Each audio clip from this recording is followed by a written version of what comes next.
আজকে আমরা ছুটে চলেছি গোসল করার উদ্দেশ্যে আমাদের সাবদি নদীর তীরে। আর সাবদি নদী আমাদের বাড়ির খুবই কাছে। আমার বন্ধু শখের বয়সে অটো চালাচ্ছে।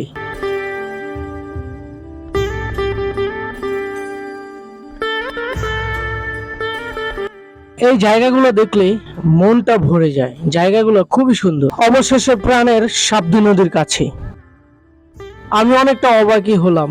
মনে হচ্ছে যেন কক্সবাজারের কোনো একটা জায়গাতে আমরা সাবদি নদীর খুব কাছে এসে পড়ছি। প্লেসটা খুবই সুন্দর। তো আস্তে আস্তে খুবই গরম লাগছে, তাই সাথে সাথে কখনো কোনো জায়গা থেকে আইসা সাথে সাথে নদীতে নামবেন না গরমের মধ্যে, তাহলে ঠান্ডা লাগার সম্ভাবনা বেশি, জ্বর আসার সম্ভাবনা বেশি। আমরা তাই এই গাছের নিচে কিছুক্ষণ অপেক্ষা করব। শরীরটা ঠান্ডা হইলে আমরা ওই দিকটায় নামবো। এই দিকে প্রচুর পরিমাণ মানুষ, তাই আমরা ওই দিকে নামবো। ওই দিকে একটু নিরিবিলি, মানুষজন একটু কম ওইখানে।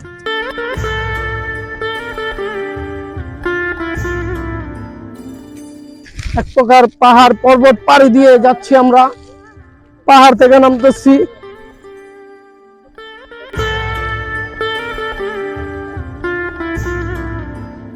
আসলে জায়গা খুঁজে নিতে হয়, জায়গা আমাদের আশেপাশেই আছে, হয়তো আমরা দেখি না।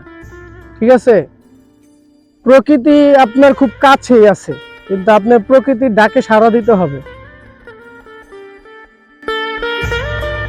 ওইখানে তো প্রচন্ড মানুষ, খুব ভাল লাগতেছে, প্রচন্ড, আমার খুবই ভাল লাগতেছে।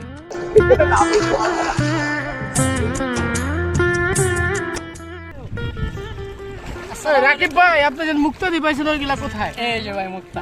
আমাদের রাকিব ভাই অনেকগুলো মুক্তা পেয়েছেন। অফার সীমিত, সময় সীমিত। যদি মুক্তার গহনার প্রয়োজন পড়ে আমার দোকানে এসে অর্ডার দিয়ে যাবে, সময় সীমিত।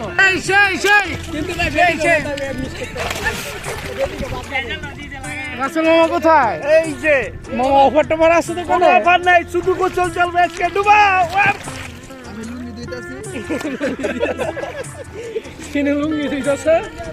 আমাদের গোসল শেষ, আমরা এখন বাড়ির উদ্দেশ্যে রওনা হচ্ছি।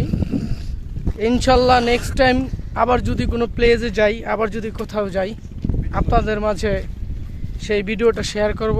সবাই ভালো থাকবেন, আল্লাহ হাফেজ।